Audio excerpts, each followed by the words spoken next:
Thanks.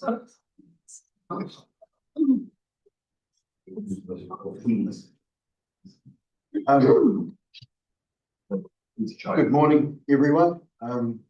Thank you and welcome to our new chambers, newly refurbished chambers. Sorry, I should add.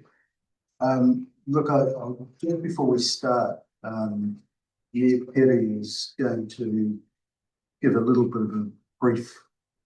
She'll open the karakia and give a brief explanation of what we've done in here. That will be potentially dealt with in more detail tomorrow as part of the formal meeting.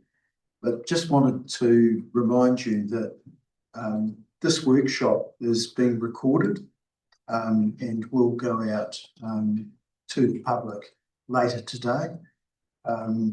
So just a reminder that it is a workshop. Because it's being recorded, potentially we need to think before we speak. But that's not intended to constrain discussion.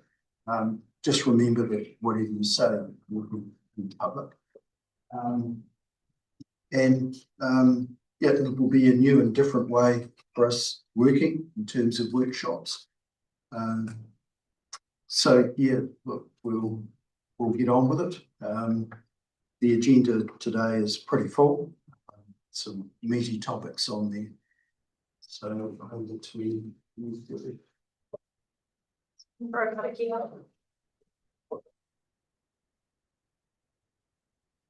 Ko te awa karangi te aho te humo o te konahira nei. Tuia kia ngā tahi ngā whakairo, tuia kia ngā tahi te riri. Tuia kia ngā tahi te whakatonga. Whakatonga. Hei whakariki tua hu mā ti hapori. Humie huie tahi. Thank you, everyone. Welcome to our first public workshop. This will be recorded and be put out online later today. So it's not being recorded and just broadcast live. It'll be recorded, put up later today, just because of the technology constraints that we have. Kia ora to those watching online. I'm pleased that we are having this workshop broadcast, and I just want to congratulate us for that decision, unanimous decision last year to open up workshops to bring more transparency around our decisions. Oftentimes when we make decisions, there's a lot of context that goes into those decisions, which in the past hasn't been particularly clear. So we're going to about that. Just bear with us though in terms of workshops. This is our first public workshop, so we're all figuring it out together. In particular, the technology sometimes isn't always playing ball. I just want to say, first off, a huge well done to all of those who helped out yesterday. We didn't get off too badly in comparison to other cities all around us, but the teams obviously still had a hard job to clear out all the trees and the drains and keep everyone safe. So massive well done to everyone, and we're thinking about all of those who are still today without power and or struggling with other issues from the storm. We have apologies from Councillor Swales, Councillor Holden, and Councillor Loud is expected to join us in half an hour or so. I have the privilege of mentioning the changes that we've made to the chambers over the holidays. They have been with the direction to create a space that's more welcoming and bright and easier to hear councillors and the public. So the main changes in that regard is that we've added these acoustic panelling along these extra acoustic panelling along the walls, and we're really hopeful that that'll mean that it's easier to hear when you're online, because we know the point of having it online is so that people know what we're talking about, and if they can't hear us, then that's the problem. We've also made some changes to centre this Waharoa carving, which Tupoko tomorrow will talk a little bit more about, just so that everyone is aware of the significance of this being in our chambers, and it's an important symbol for us to think about through this training. So I will hand over to the team. I'm not facilitating this, so it will be run by council officers. Today we're talking about the annual plan, long-term plan amendment, and the integrated transport strategy. So I'll hand over. Has the acoustics been tested, or is it a hit and miss still? Yes, the acoustics have been tested, but like with any new technology, we're still testing as we go. And this is the first time that we've actually properly recorded. We did do a test run last Friday, did a few refinements yesterday, and we've actually got the technicians in to come and review this recording of this meeting, and then do some further refinements this afternoon ahead of the council meeting tomorrow. Pretty clear, is it? Yes, so far it's looking good. It's certainly not as bouncy. Yes, I'd certainly agree. Right, Ms. Zane, are you happy for me to take over? Right. So for the benefits of people watching online, my name is Gunter Wild. I'm the Group Manager of Engagement Strategy and Planning Services here at Upper Hutt City Council. I'd just like to welcome key staff sitting behind me as well, who are here and ready and willing to participate as we go through these workshop items this morning. So the first workshop item this morning is around the annual plan 2026-2027. Now this follows on from the first workshop that we had with the councillors end of last year on 9th of December. On the 9th of December, we ran through a number of slides with councillors testing initial direction setting with elected members. So this is a second workshop where we are looking to confirm the approach for the annual plan and fees and charges. And then, as I'll get into as I go through the slides, this will be followed by a part 3 in a 3-part series of workshops focused on the annual plan. So as you can see there, that's the agenda that we're going to run through today. And I would note that there'll be a little bit of repetition from the 9th of December workshop, and that is on purpose, just to remind and refresh elected members around some of the key aspects of the annual plan. So, what is the annual plan and why does it matter? So, as we outlined in December last year, we are required by the Local Government Act to prepare a long-term plan every 3 years. In the years between the LTPs, we must prepare an annual plan, which is what we're here to do. The annual plan just focuses on one financial year, with the LTP as the starting point. And it basically sets out what council commits to do in the following 12 months in terms of working towards the long-term plan goals.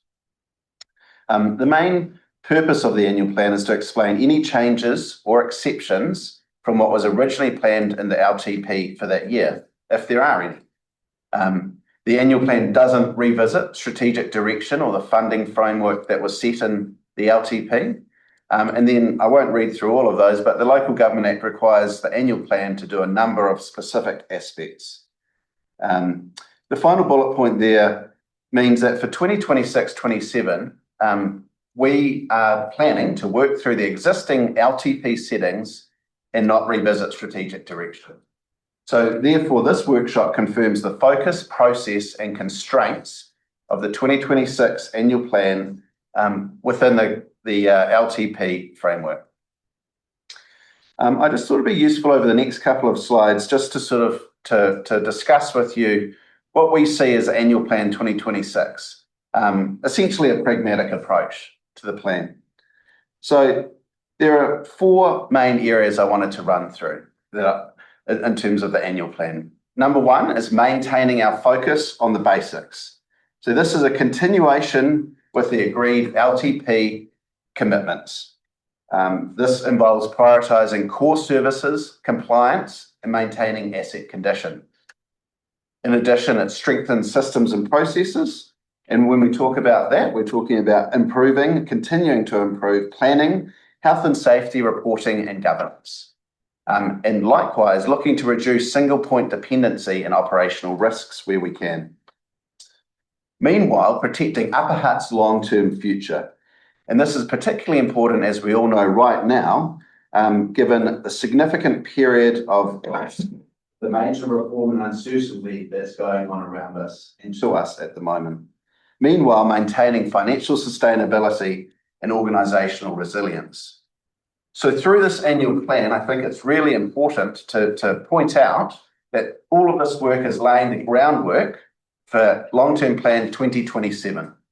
So essentially what this annual plan will do is build the evidence base for future service, investment and trade-off decisions that you will need to make as elected members, strengthen the organisational readiness for what will be undoubtedly an extremely complex LTP, enable timely response to non-budgeted and emerging issues, avoid premature decisions ahead of full public engagement that will take part as part of LTP 2027, as well as progressing key priority strategy work to support informed decisions that you will want to make as part of your LTP 2027 discussions.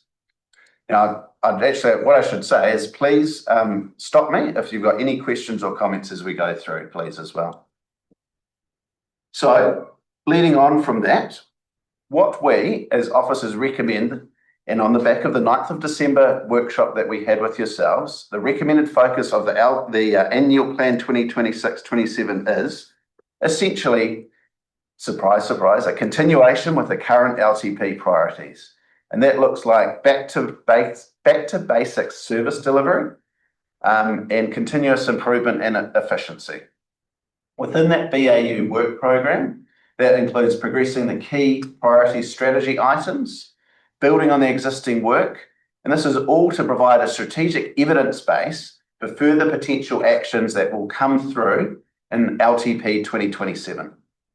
And this allows Council to gain a clear strategic direction to take forward into those 2027 LTP discussions. And within that LTP 2027 is where you can consider how you might choose to implement those decisions. And as I mentioned before, as part of LTP 2027, it will be a full public engagement and consultation process that takes place. And I think this is, and I've just put in brackets there, it's a good sort of just side note there that the presentation after this deals with what that strategic work program might look like, what we propose it looks like for the 26-27 year. So I guess I might pause there and just seek elected member confirmation that you agree that this is the focus of annual plan 2026. Yep, everyone's happy with that? Fantastic, that's fantastic. Right, I'm now going to move into just a slide, and I'm going to soon hand over to my colleague Kate, the CFO, around talking about financial realities. But just ahead of that, I think it's worthwhile just setting out what some of the key risks and uncertainties are as we go into this annual plan. And I've broken them up to be externally focused and internally focused. These undoubtedly won't come as a surprise, but I think in the interest of transparency, it's worthwhile reiterating them. So, of course, like everyone, all of our members of the community, we have ongoing inflation and cost pressures, coupled with the uncertainty of external funding and revenue, and significant, and I can't underestimate how significant the legislative and central government reform that's occurring now is, and the impact it has on us, both as an organisation and to our community. Internally within the organisation, we have increasing delivery and timing pressures as some of these externalities mount up on us. And that leads to organisational capacity. As you know, we run a pretty lean ship here, and so we don't have, I'd say, any fat at all on us. And so that leads to us juggling a number of competing priorities as an organisation and for yourself as governors as well. So if Kate's happy, I might pass over to you for this slide. Thank you, Gunter. Just a quick, Kate Thompson, CFO. This is a quick slide on the financial realities, just highlighting the key points. as Gunther's already alluded to, we're fairly constrained financially. And so we've respected that as we've gone through this process. The long-term plan year 3 had a rates rise of 13.63. And our recommendation is we stay with that. We've worked hard to get it to work. I think in December we came to you and we had a larger figure, but we're comfortable that 13.6 with waters, as it says there, coming out of the LTP a year early.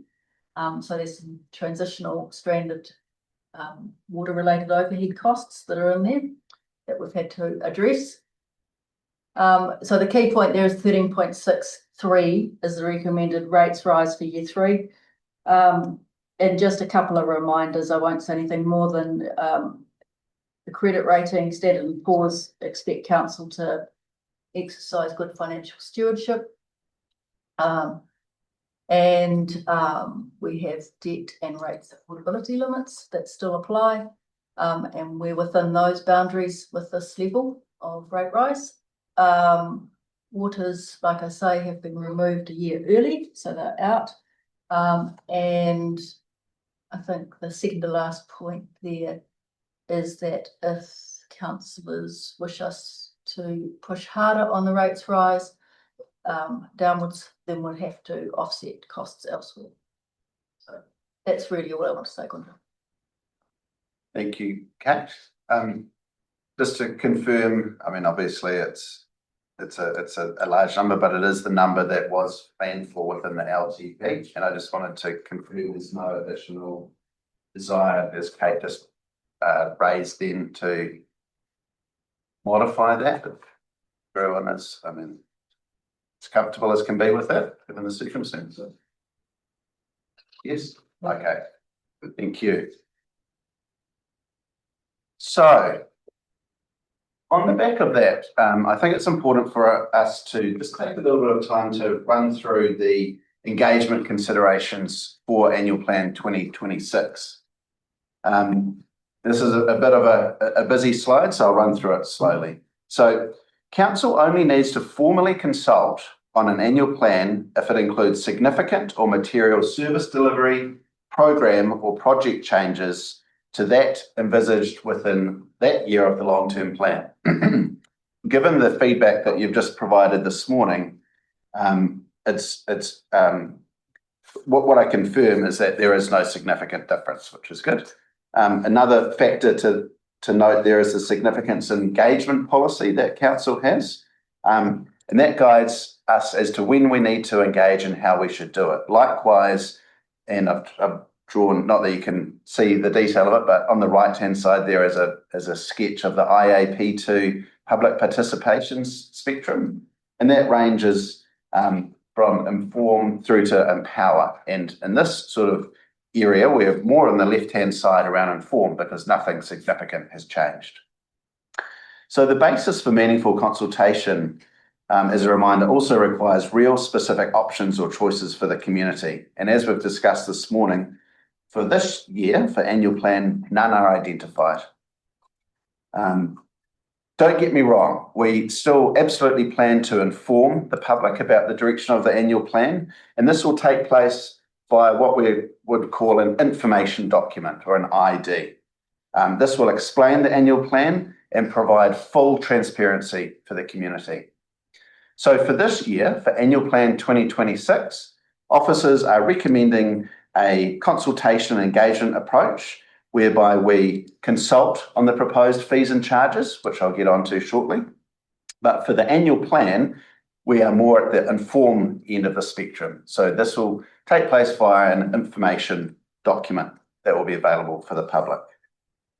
Sorry, Mirzay? Just in terms of the real constraint that we face in the resourcing of these kinds of activities, I guess I just want to hear, the question is, does not consulting on an annual plan give us a lot more leeway to consult earlier and more meaningfully on the long-term plan in terms of those real constraints that we have? Because the long-term plan is clearly the opportunity we have to reset direction more substantially. So is that trade-off, is that a real trade-off within the constraints that we have? Yes, Mayor Zaid, absolutely. And I'll get to this towards the end of the slides when I've got a slide here looking ahead as we prepare for LTP. But absolutely. So it is literally the same team working on all of these corporate planning aspects. And if we diverted their attention from, and we're already doing work on LTP, that would defer attention away from that. And in our minds, given the agreements that councillors have reconfirmed with us this morning, it would not be a meaningful consultation that would take place either. And we feel it would be better to take that limited resource and focus it into how we can better initially engage with the community around LTP, and of course through yourselves as elected members, and then on to actual consultation. So yes. Hi, Maisie. Just a comment to add there. I guess in addition to what Gunter has said about the resourcing benefit potentially in relation to LTP, it's really the third bullet point on the slide in terms of whether we determine whether there's consultation to be had or not. So it's not driven by resourcing, it's driven by the fact that there are no methods identified for consultation in this case. Yeah, and I guess there's a lot that there's decisions that are real decisions for us, given the water reform has dictated a reasonable amount of the change within that band in any case. So in terms of choice, there's not a lot for us to make. Thank you. Right. So just to confirm, everyone's in agreement that we take this approach for annual plan this year? Yes, that makes sense. Yeah. Thank you. Right. We're actually getting through this quite rapidly. So next thing I wanted to touch on is fees and charges for this coming year. So in terms of fees and charges, what is changing? So the schedule of fees and charges is reviewed annually, and that typically is in line with the development of the annual plan. So in terms of the draft schedule of fees and charges for 26-27, this is proposed to show changes from the 25-26 fees as follows. Now, essentially, most fees will be adjusted by 3% to reflect inflation. However, there are 5 items there that will be exceptions to this. The first one is where set by legislation, the remuneration authority or bylaws. Dog control fees not included as adopted without consultation, where costs have been increased by more than 5%, and these will be noted actually in the adoption report that comes to yourselves. Of course, if they've been removed altogether or they're new, for example, a new pool charge, or where no change actually occurs from what was proposed or what was taking place last year in 25-26. These will all be noted in detail when we come back to you in workshop 3 for the annual plan development, and of course will be set out in detail for your report that will come to you as well. So this is just at high level. There'll be more detail coming in the next workshop.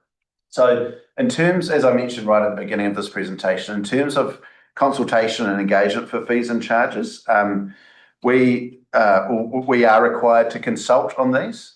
What we propose in terms of engagement opportunities associated with fees and charges could look such as having a Facebook Live event where we invite members of the public to interact with elected members and ask questions or what have you, provide feedback. And then also utilising our full suite of online channels and of course our new citizens panel as well. We thought would be a useful mechanism to seek feedback on this. We aren't recommending face-to-face engagement events for fees and charges because it's quite an operational thing that we're discussing. So we didn't think having actual specific events such as we have in the past at Brewtown or the library or what have you would provide a lot of additional benefit that would come from in terms of consultation, Facebook Live, and using the citizens panel. I just wanted to pause there and see if there's any comments or feedback on that approach. Councillor. Where's the citizens panel at in terms of what readiness, engagement, numbers? What's that looking like? Well, the citizens panel is up and running. We've run a couple of rounds through the citizens panel. We're getting people opting in and joining the panel all the time. It is in my mind, it's a really good tool and opportunity that we have to seek feedback from other members of the community that might not otherwise interact with us. But it's always important to remember that it's a self-selected group as well. And not only a self-selected group that have gone into the panel, and it's open book, so anyone can join or leave at any point in time. But then, of course, for any round of questions that we ask the panel, people can opt in and out as well. And is today when it would be helpful to give any direction on like minor changes for the judges, or is that we would like to put forward, or is that something for the next workshop? I'll answer that question because I'm writing on at the moment. If you have any things that you want us to consider today, if would be good if you have thoughts. So one of the ones that has been on my mind, and I know there was a conversation in the last trinium about it, is that there was a change to the charge for children plots at the cemetery, and that change was only up to a certain age. And I'd like to put forward that we extended that to a full childhood age of 18. Oh, Any comments? what's the legal definition of child? I guess. Yes, yeah. Because I'm sold for that in theory. Just find out what the age is in our cemeteries and just Babies. Yeah, and then we could have advice on options or 20 or 16 or 18. We have children up to 12 years as a category in our cemeteries. Yeah. And at the moment it's free for No, there is a charge for interment. The children up to 1 year, there's no charge, and then from 1 to 12, there's currently a charge. That charge is currently for internment $428 per child. So could you come back to us with some options on changing that? Yes. Yes. Thank you. Yep. So Up to 12. Oh, I think up to at least We 18. don't have any, sorry to speak up, we don't have any category beyond 12. So beyond that, they're considered an adult at the cemetery at the moment. So we could come back with some options around that, but that's the current categories. If I may add, it's certainly when the discussion was about removing those fees for under 1 year olds, that was part of the discussion around potentially doing 12 and under. it was, yes. Okay, well, we're happy to come back with some options on that, Museum. Councillor. In the past, well, we've got Facebook Live consultation, right? But in the past, we've had hard copy consultation that swag people will write in. Is that Yes, I mean, that will continue as well, absolutely. Yeah, this is just in addition to the traditional okay? consultation. Yeah. Just a question on this process here. Are we going to have a conversation, Ian? Because some of the priorities around making sure we're in a position for the 27 LTP up front. We're just going through this as the annual plan without much change. Are we actually meeting that? Like, are we? So I don't quite understand The goals of the question. I guess the goals, high level, sort of those early slides, have stipulated as, and one of them was making sure we are in a position to be able to. Position to be able to get the 27 LTP sorted and ready for that. And we've sort of just brushed through a lot of the annual plan up front. Are we having a conversation at the end of the slides around, are we actually in a position for that? Yes, so I will at the end of the slide deck go on to preparation for LTP 2027, but then the following slide deck itself around outlining the 2026-27 strategy, policy and bylaw program is a good connector as well, because that is how we as ELT see us preparing for that 2027 LTP from a strategic perspective. Is that what you're after, Matt? Yeah, so what does that work look like? Yes, Yeah. yeah, no, we will get onto that. Right. Yeah. Perhaps if it hasn't been addressed at that point, then we'll come back to this. Yeah. Before we Councillor. move on, thank you. Just on the online channels for consultation on fees and charges, I just wondered if there could be anything printed in the library and at the civic building for those who are not online, particularly our older citizens who may not be online. And there's also SeniorNet that runs in the library. Perhaps that would be a good place also to give us some information to. Certainly all the physical copies will be in libraries and service. That's part of our normal practice. We were talking specifically here about the opportunities for elected members to engage. Right. Would be those two online opportunities. But these physical copies of things will be available in libraries and service centres. Thank you. It's just so we have a place to refer people to if they're looking for a paper copy. Yes, sir. Right, we're happy. I'll move on to the next. Right. So just in terms of process and timeframes, I touched on this earlier, but so this is workshop 2 out of 3 on the 2026 annual plan. So what comes next is on the 10th of March, we will go away and on the back of the direction that you've provided today, work up that draft information document, as we're calling it. We'll then finalise the financial forecasts, including the rating implications, as have been discussed today. And then, as I've mentioned, come back with greater detail around the fees and charges, including some options around the item that Mayor Zay has raised as well.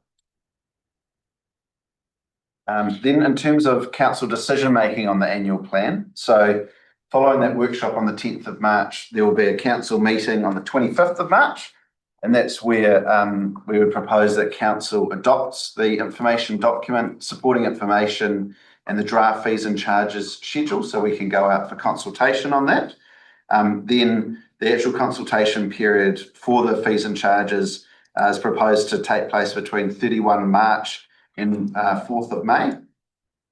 On the back of that consultation period, we then would have a council hearing on the fees and charges.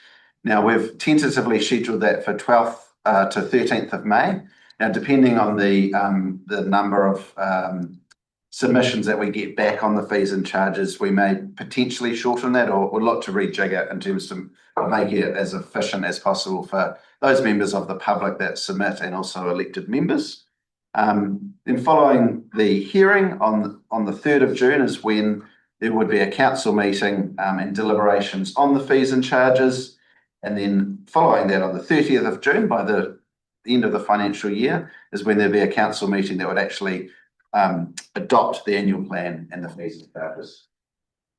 So that's key dates coming up in terms of getting through the annual plan. Now, on to looking ahead, where it gets a little bit more exciting.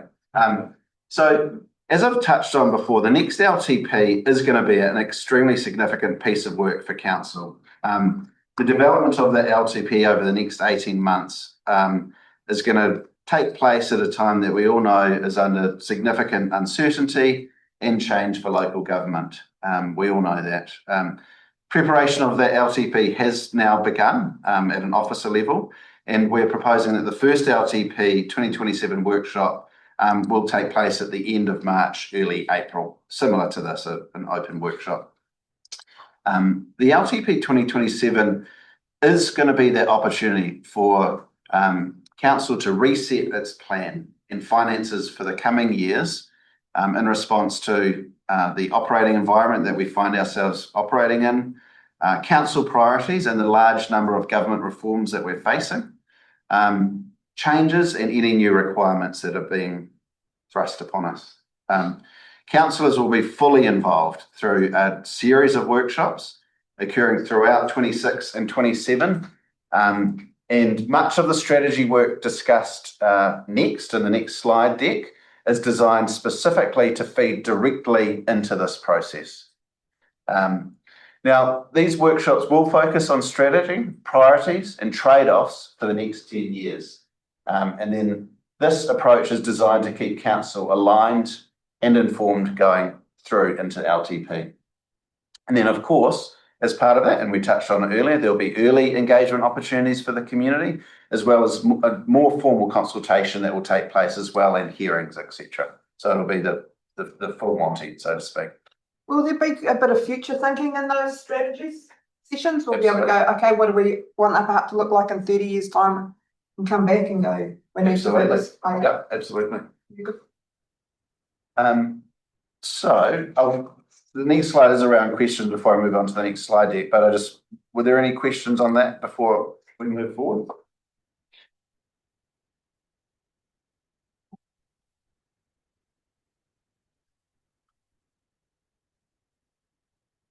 No? Okay, terrific.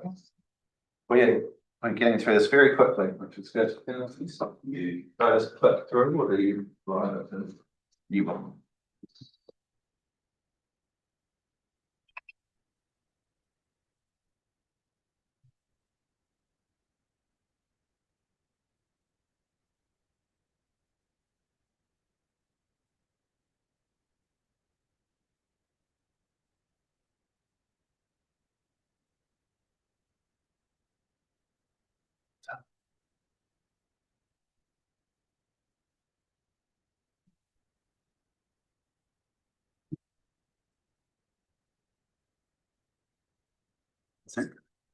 It is. That's fantastic.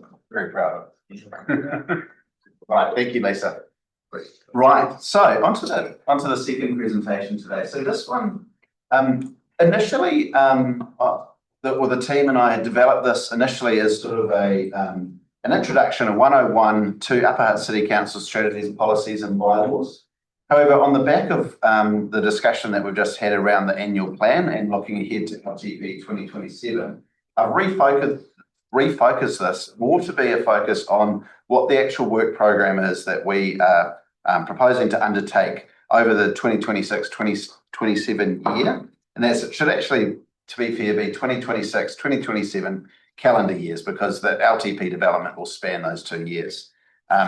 So you'll see I've sort of start off by just sort of at a very high level, just setting out what the difference between a strategy is versus policy, but then I actually go into the work programs. So I think there'll be a greater level of interest from the elected members as to what ELT is proposing in terms of those significant pieces of work to take place, again, to support the development of the LTP.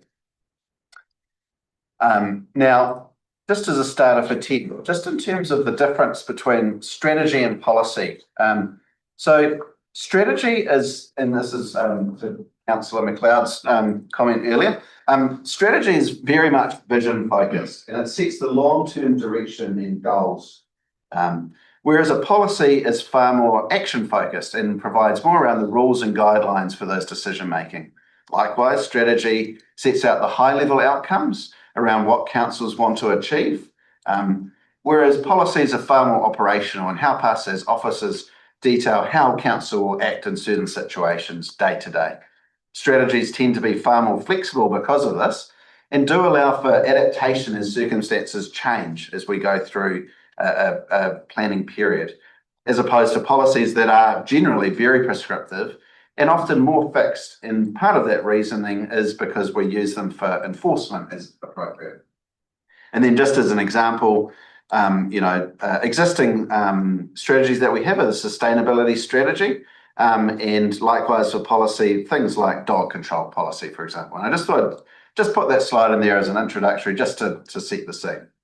So, into strategies. Now, I don't suppose to go into the detail of it, but we, of course, within local government, work within a very strict legislated environment. So, in terms of strategies under the Local Government Act, we work under Section 101B, which specifies the need for infrastructure strategy, 101A, financial strategy.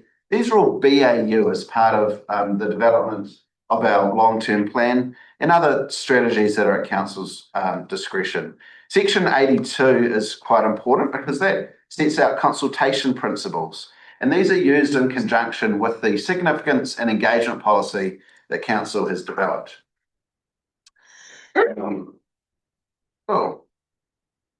These are not the best slides.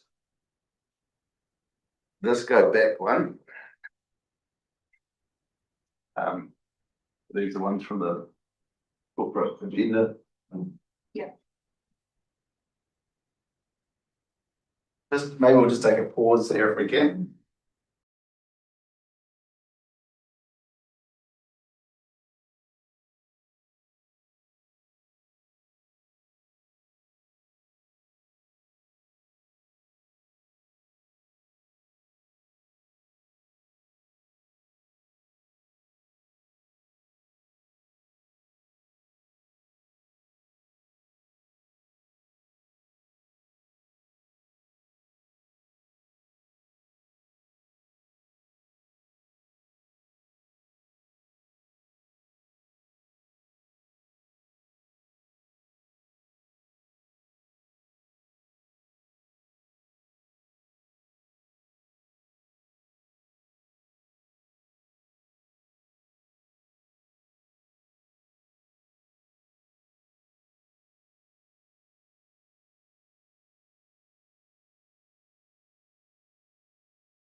We're making good time anyway, so. Yes, that's what I thought too, so. We can afford to have one hiccup. That wasn't the technology, We're on their best behaviour. right, okay, I can run it from there. Perfect. Thank you, Lisa. So we had the sort of a little bit of a dry introduction to the legislation. Oh, is the recording back on? Just so I don't miss it. Perfect. We had a bit of a dry introduction to legislative requirements. And then next slide, which is the right one. So this is a list of our current strategies that Upper Hutt City Council has. So we've got open spaces, land use, regional future development strategy, which was a mandatory one we had to do, affordable housing, arts, culture and heritage, sustainability, and then of course the two that are part and parcel of the LTP, most recently 2024 being financial strategy and the infrastructure strategy. So looking ahead for 2026, 2027, we are proposing to undertake this suite of strategies that will help us and to achieve the lead-in to the LTP 2027. So some of them people will recognise. They've been worked on before and were put on hold, particularly the first two as part of LTP 2024, and we're looking to liven those back up and complete them in time to be informative for the 2027 LTP development. So we will go into more detail, but just by way of a list, we've got the integrated transport strategy, integrated city centre strategy, open spaces strategy, open space, it's not plural, open space strategy. And as you saw that on the previous slide, that will be a review of that strategy. Parking strategy, now this is a bit of a mixed one that Tim might touch on in a bit more detail in due course, but it's strategy / policy, so it does get into a bit more of the operational detail. A Māori partnership engagement strategy. And then of course, as part of LTP 2027, the required financial and infrastructure strategies as well, which is just the BAU reviews and are mandatory. So what I'm going to do for the next part is we're going to sort of at a very high level run through those key strategies that I've just mentioned. I will pass to my colleagues to run you through the areas of the strategy that are going to, their groups will lead on. And then we'll come back and I'll move into some of the other aspects as well. So, Miaze. And I guess acknowledging that we have done a lot of work in some of these strategies previously, including community taking time to submit on various strategies, including the integrated transport strategy and the city centre strategy. I just am keen to hear from you around can we, community hate, been asked the same thing. So in terms of the starting point, are we able to pick up everything that his community has told us and then use that to inform? I know it's been a little bit of time, but I don't think too much time has passed for that to be relevant. Is that fair to assume? For the and Suze will talk a little bit about the integrated transport strategy. That's certainly the case with that, and you'll see that that's coming to the first committee meeting on the 4th of March, I think, in terms of going back out and taking that information back out to the community to land that strategy itself. And we've got a presentation after this to run through, but it is all talking about building on what we've already got. The integrated city centre strategy will be the same thing, just a little bit lagging a bit behind as we pull in some of the other information, but also being really cognizant of the fact that this is, you see what you've got. This is us. We can only manage a certain amount of things, and that's the program we've got up there. We don't have the bandwidth to put all of these things together. And then the parking strategy policy will sit in the centre of that, and then look for some synergies between the three.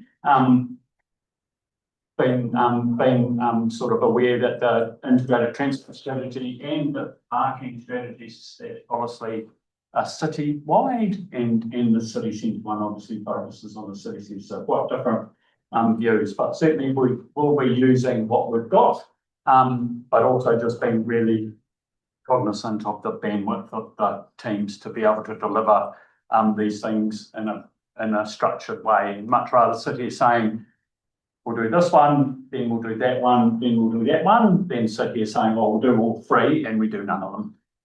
But and also to support also the bandwidth of our community as well. And absolutely, as you've said, Mirza, recognising the significant amount of work that's taken place already. So absolutely, none of that good work that's taken place in the past will be lost.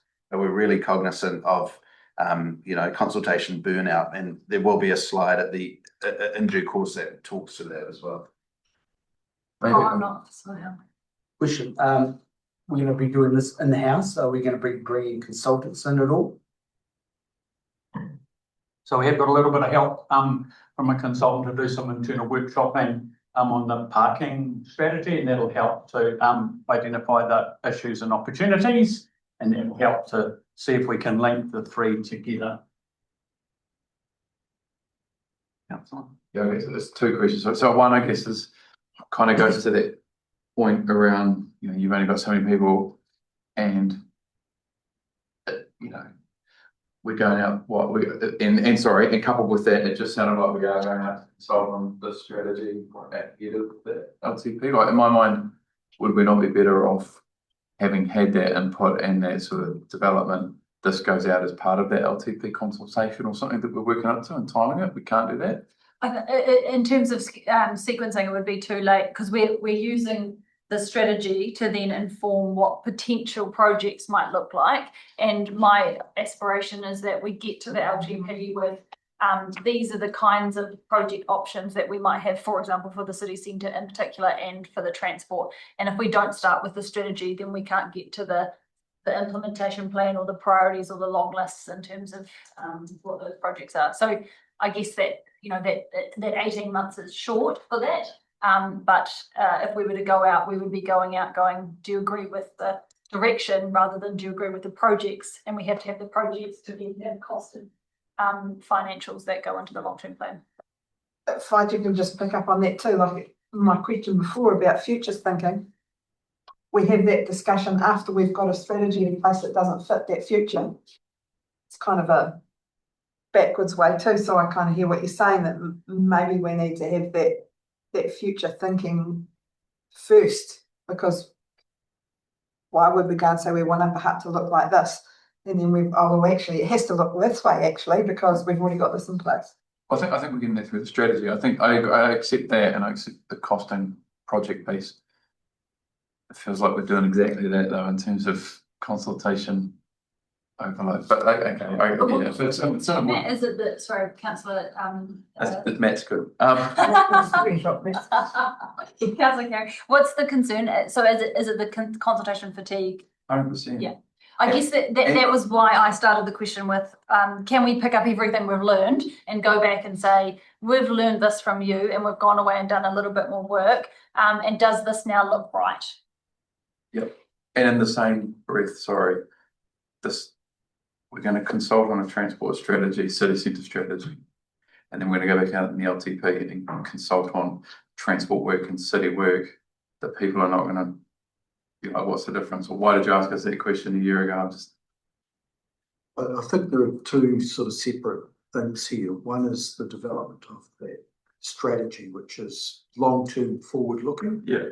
And then dovetailing in with that will be an implementation plan. I know. Except I'm not arguing the logic, I guess, behind it. I'm just, you can see what this looks like in terms of. So from the strategy will help the guide what an implementation plan in the long-term thing may look like.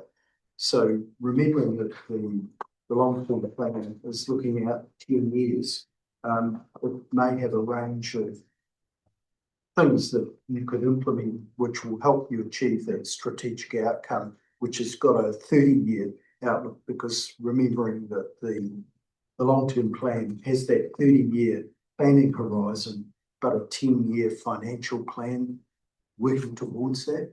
So you're correct, it's not just a matter of having a strategy with that 30-year view, but it's then a matter of identifying both a series of sort of implementation steps, but a time frame for doing that. And those two things are really needed hand in glove to be able to develop the long-term plan. for each activity. I also just add to that from a funding perspective, purpose of the strategy will be used for advocacy for achieving funding from elsewhere as well. So it's not just about sort of tying in with the long-term plan. It's around, we've got a document that says that we want this, and so we want your money to help us to achieve that. So it's not just about the LTP process, it's about the advocacy link as well. I'll give an example, Matt. They had several rounds of funding in previous governments where they were given 90% funded projects to council, so council only had to fund 10%. But you had to have a really solid strategic direction to be able to then put a project plan together.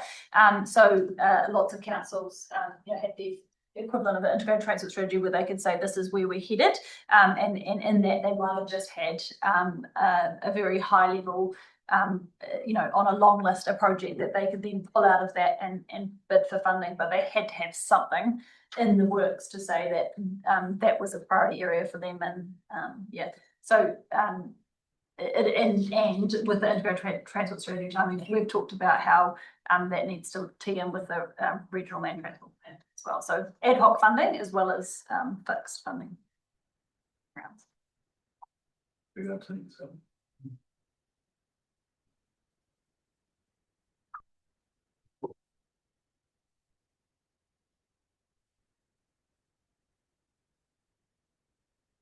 Oh, okay, yep.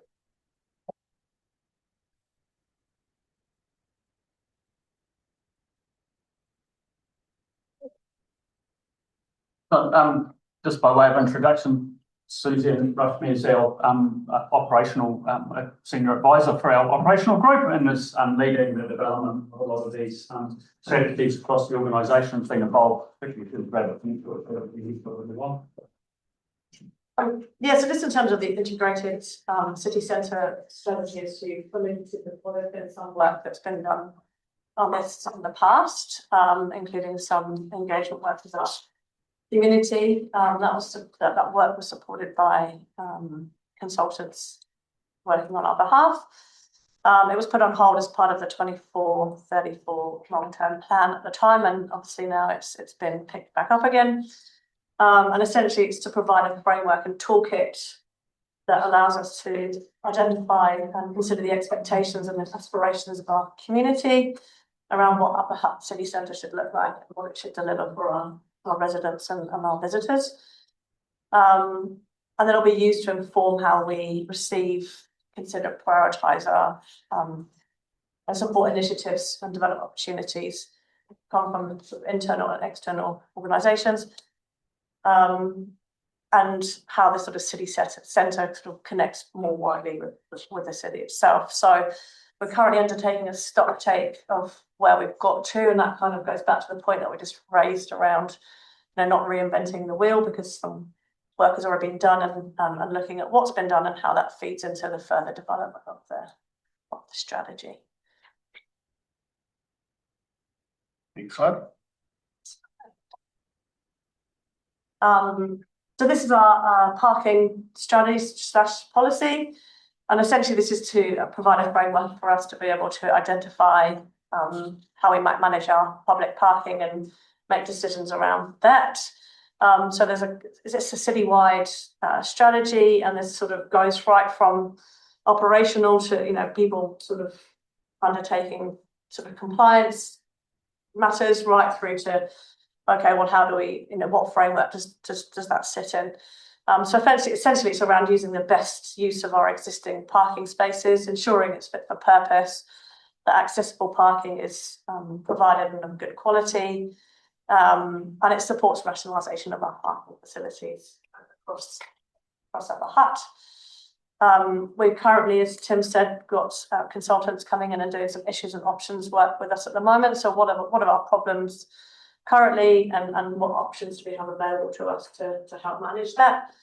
And that will provide part of this sort of evidence gathering piece that might support what alignment looks like between the three strategies. Sorry, you go Dan. Just with the consultant at that stage where they may look at license plate recognition of from disc or parking meters, that type of thing. So at that stage where they Yeah, so we're actually trialing automatic number plate recognition at the moment for a period of up to 6 months. So that's collecting quite a lot of data for us, just in terms of what our occupancy looks like, how full our car parking spaces are, and that data from the information that we're collecting already will sort of inform the parking strategy going forward, and that could look like that we continue with that automatic number plate recognition process or not. But at the moment, it's providing us with some really cool data to help us support this process. Citywide, does that incorporate or take into consideration private parking? So the added growth that we're experiencing in town housing and where those cars end up. Yeah. Potentially, and that would also be then further supported by the development of the review of our parking bylaw. And so from the parking bylaw, we can look at sort of future proofing that to say, okay, if in the future the strategic direction includes residents parking, I'm not suggesting that is the case, but as an option, that we can have a sort of bylaw that supports our process. But absolutely, That discussion. Front and centre of our mind is that removal of parking standards from the plan, but also encouraging mode shift as well, and how we can support that.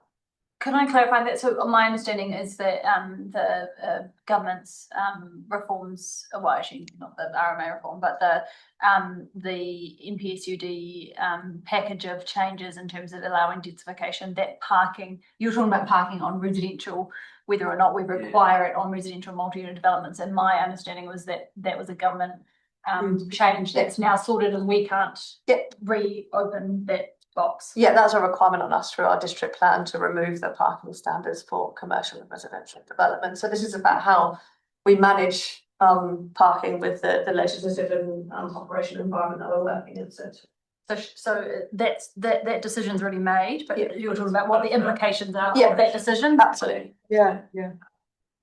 So the fact that there will be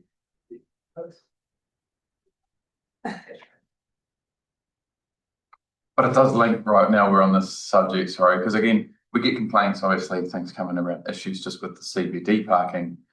But I reckon if there's a bigger volume that I hear about and see of residents parking on berms across footpaths as a result of that. So I know this is inherent time with the transport CBD strategy, but are we looking wider in what we do around bylaws, around that nature of that parking? Yeah, and this is why sort of collecting this information and doing this issues and options work kind of feeds into that. And so these are the things that we'll be picking up as part of that process. But we cannot make a change to the requirements of the legislation. Is that what you're asking? No, but we can put in bylaws around, or stronger requirements around parking on berms across footpaths, those sort of things. Yeah.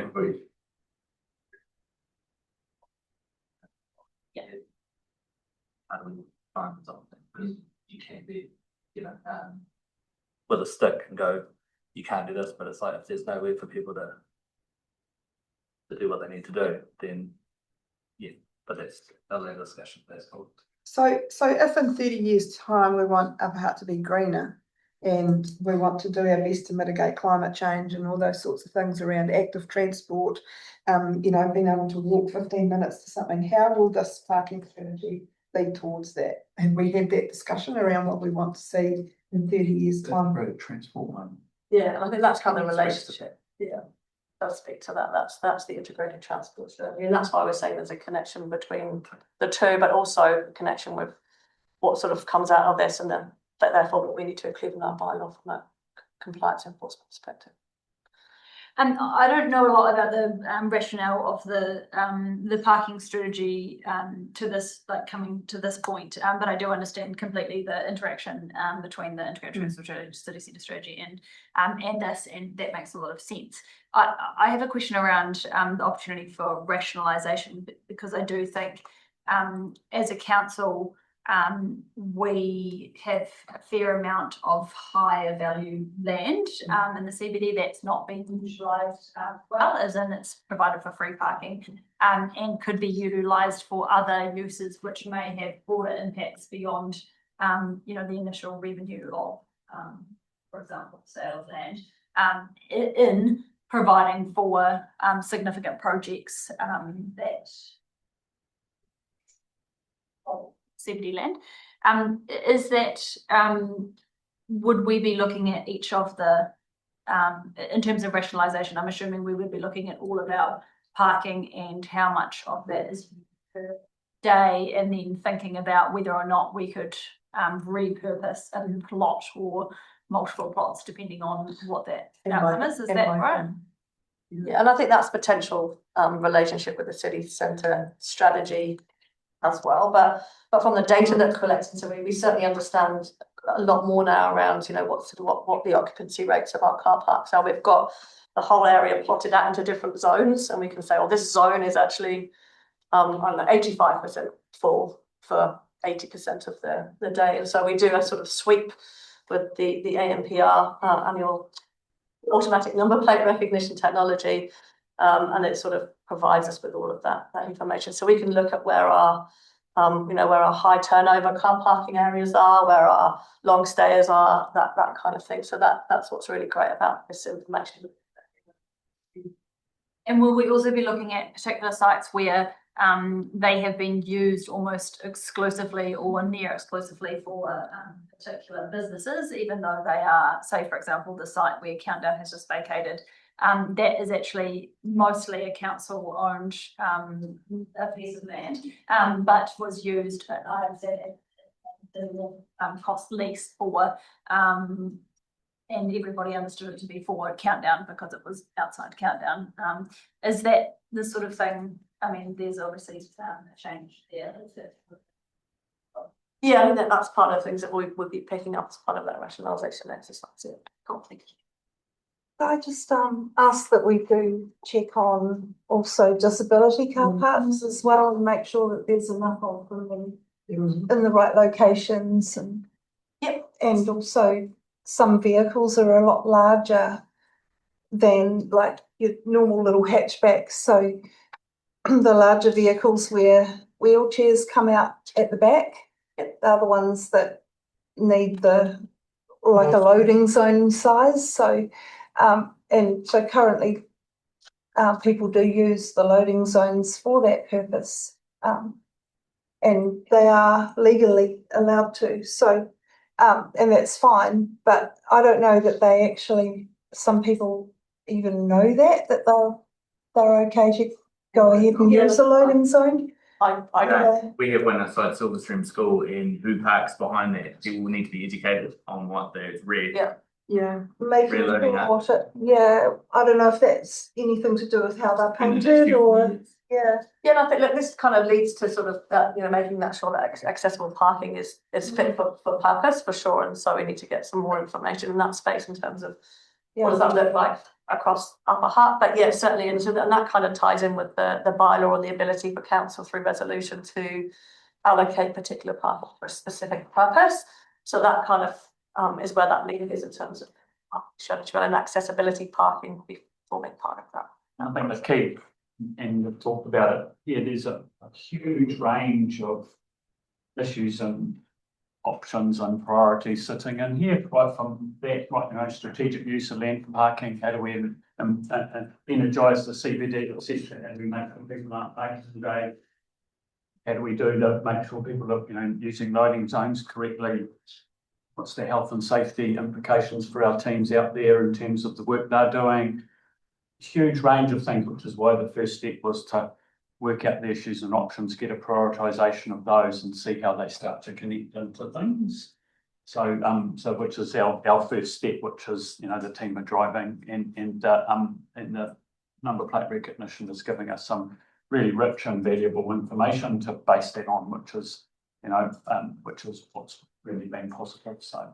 And so do you, with that number plate recognition, is there any correlation with the holders, the over 1,400, probably nearly over 1,500 now holders of mobility parking cards in Upper Hutt? Like, is there a way to, Detail, but because that would be one way of checking of where the need is for, part of the need is for mobility park. Yeah, we can check that. I think councillor Carey. Yeah, sorry. Interest piece, does that vehicle, with the number plate recognition, with all its technology, does it pick up other modes of transport like cyclists, or how many? You know, like, because I don't know, maybe it's the wrong vehicle, but you see some of these vehicles just sitting there on the side of the road. I know there's the NZTA ones. Do they pick up other modes that are happening, like, and give you just more data than just vehicles? Or I actually don't know the answer to that No, question sorry. either. But I know it's got sort of cameras and it does sweeps and it just sort of checks on plates. I'm not sure if it gives us information Is on it like up on here? other stuff. Yeah, it's on the I think it's just the purely number plates and you'll see that.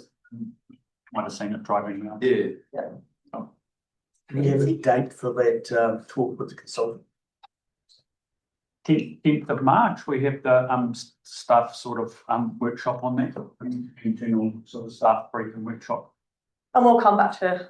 And we'll bring that information back to, I think we've got a workshop penciled in shortly afterwards. We will bring that information and present it to council and what came out of that. That's it for conversation. So we might just wrap that up there, because just bearing in mind, the purpose of this is to introduce these strategies. Well, there's plenty more work that we'll be working alongside you on this going forward. That said, Suze and Tim are going to get into a bit more detail onto the ITS after this slide deck. However, I'm just mindful of time. We're sort of about halfway through. So if everyone's in agreement, might just take a 10-minute break now, just a bit of a refreshment break, and then we'll come back and get into the open space strategy discussion, if that's okay.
But, so just before we start up again, just a oh, the clickery thing isn't working. Just a gentle reminder that the workshop is being recorded and will be available for members of the public themselves to watch back at a later date. While we've got this great new technology and sound dampening on the walls, if you can remember to, I don't have this problem obviously, but project your voice as much as you can. And then if you've got any questions, please do feel free to fire them through as we go through to whoever the ELT or leadership team member who's speaking to the item. We're more than welcome to take anything. Right, so next up, we've got open space strategy review. So I will pass it over to my colleague Mike just to introduce this, if you're happy to do so, Mike. The last open spaces strategy was completed in 2018. So this is just looking at our parks, our reserves, and our open spaces and the utilisation of them, access to them, etc. And it is a review of the current 2018. It's not completely new strategy, so it's working on that strategy and looking ahead for the next 10 plus years in respect to the future of Upper Hutt and what is required in that parks, reserves, and open spaces area. And will that also, similar to the conversation we had around the plots of land that we own that are currently used for parking, will we be looking at possible rationalisation of areas that are not currently well utilised or could be split into different uses, or That would be part of the use. And other, like, such as the spur and that's been there and what you can do. And the utilisation of parks and Any other questions on open space? I mean, bear in mind, we're just letting you know what's on the work program, and of course we're going to be coming back and doing far more work on this as we go through. And it's the original one is in Stella, right? So for those that. Yes, and it's on our website. It's on the website. Members of the public to access as well. That's 2018. Yeah. Yes. Yep. So we're reviewing the fees on the parks as well in the open space strategy review. Sorry?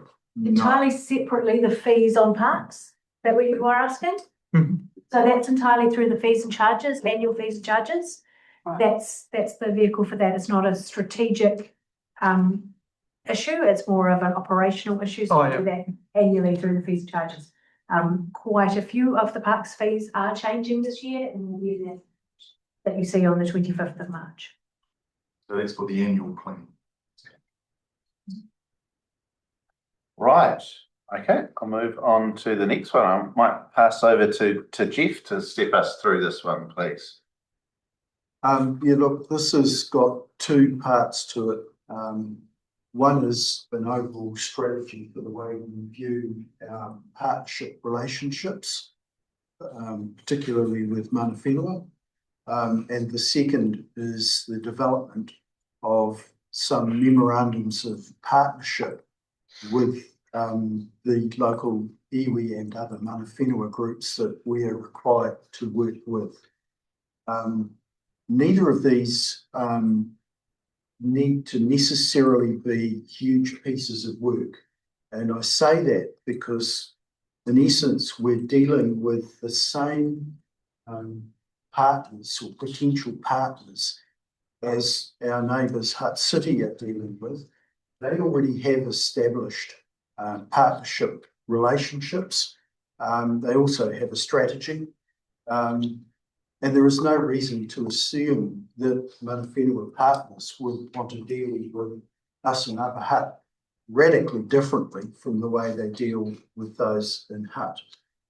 So we envisage this as being a relatively streamlined process to deal with both of those issues.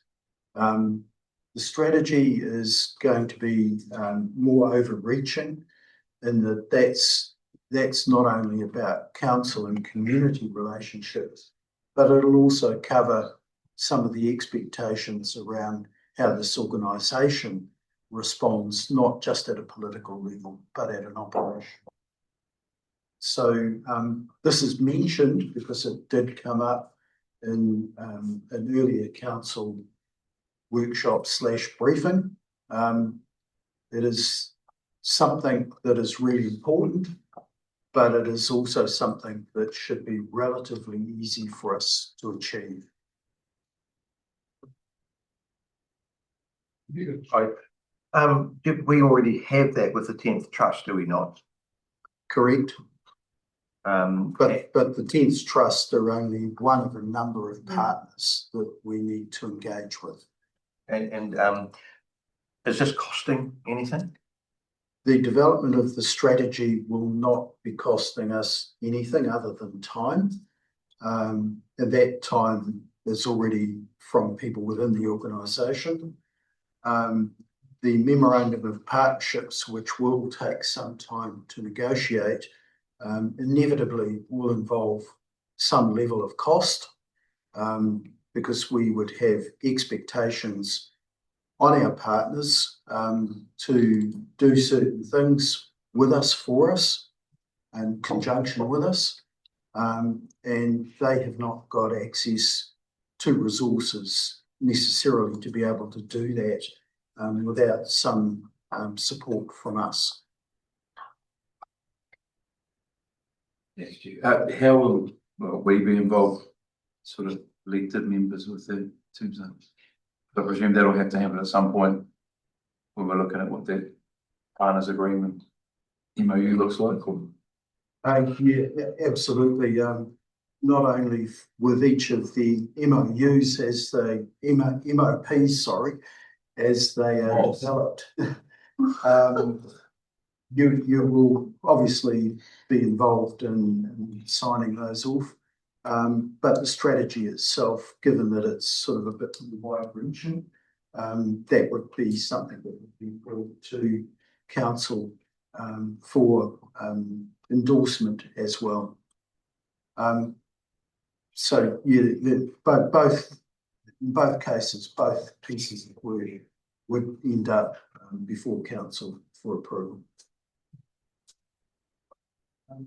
Oh, sorry. You go. Is it likely to be clearly outlined what the principles are, because people understand what they're following? Yes, absolutely. Could you explain the relationship between this piece of work and the representation review we're trying to standards during this year, in terms of, in particular, around aspirations for Māori representation? Yes, there will be some alignment between those two things. Obviously, in any discussions or negotiations that go on around, in particular, the memorandums of partnership, but also at a strategic level, there is the need to think about what representation in terms of decision making will look like. And I know that there are differing views on how that can be achieved, but certainly if the desire from our iwi partners is to have some form of recognition through the electoral process, then that's something that would come up as part of the representation review.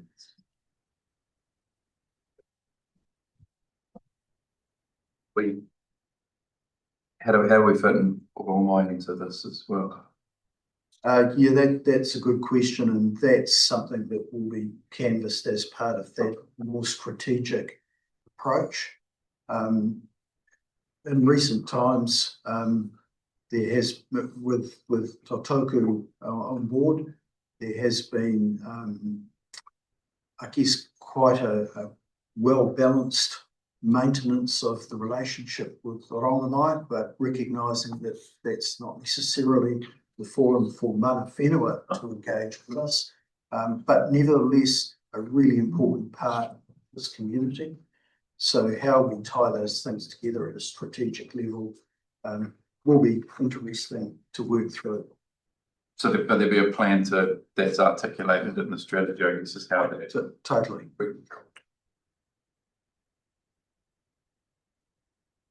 Right.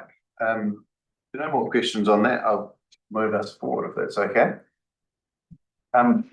Next slide, we've touched on a number of times already this morning, so I won't dwell on it, but essentially, we need to prioritise the work programme and some of the factors considered are such as urgency, community consultation, fatigue, resourcing, and of course yourselves in terms of your availability as well.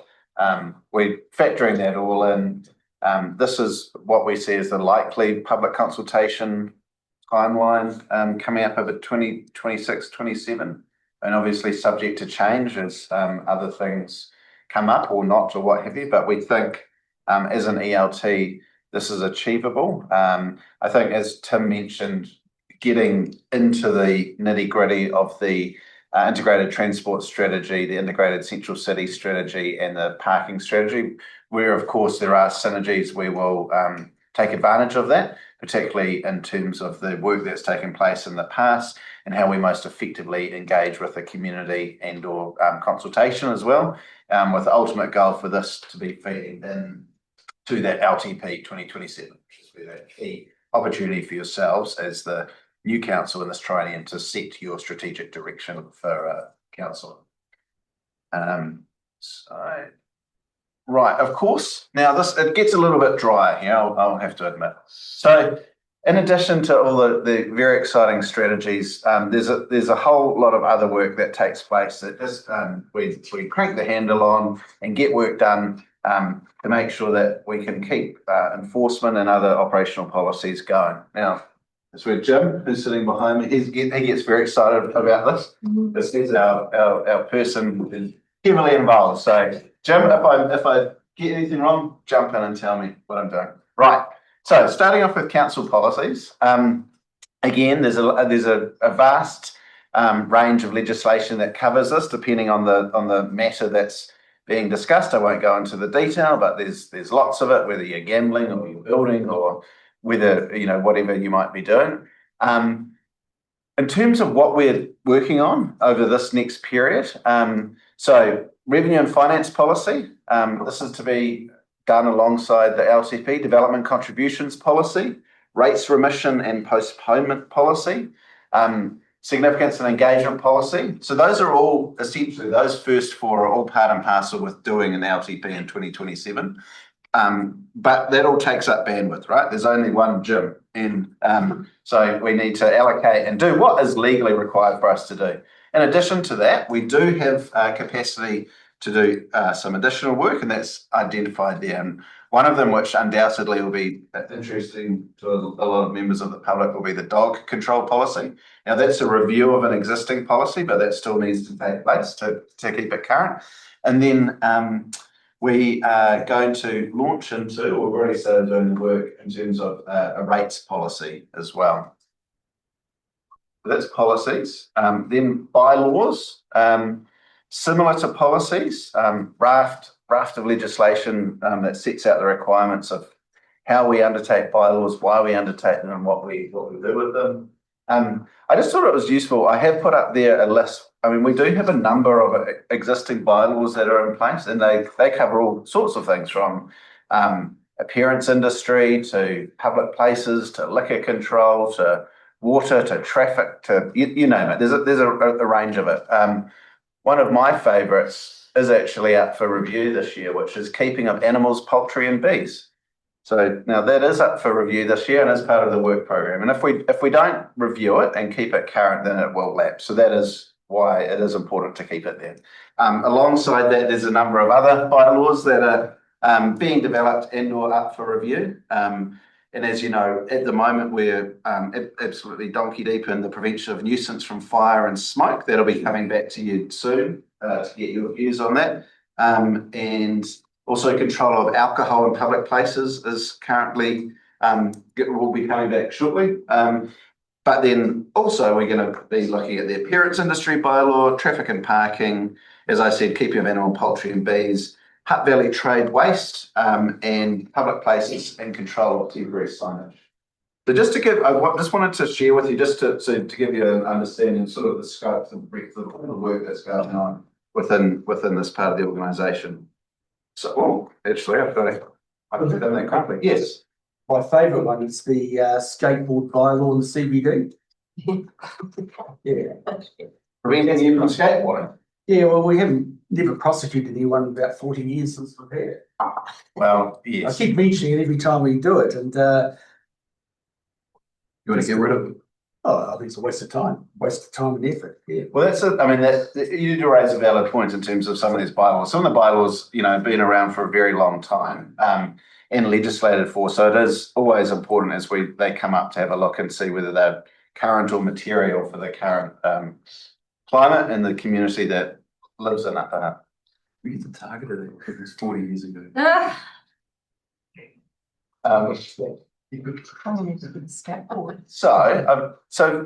if there are no other questions, yes, sorry. When you look at how do you prioritise them, like in terms of these, there's a timeline element, but and the policies.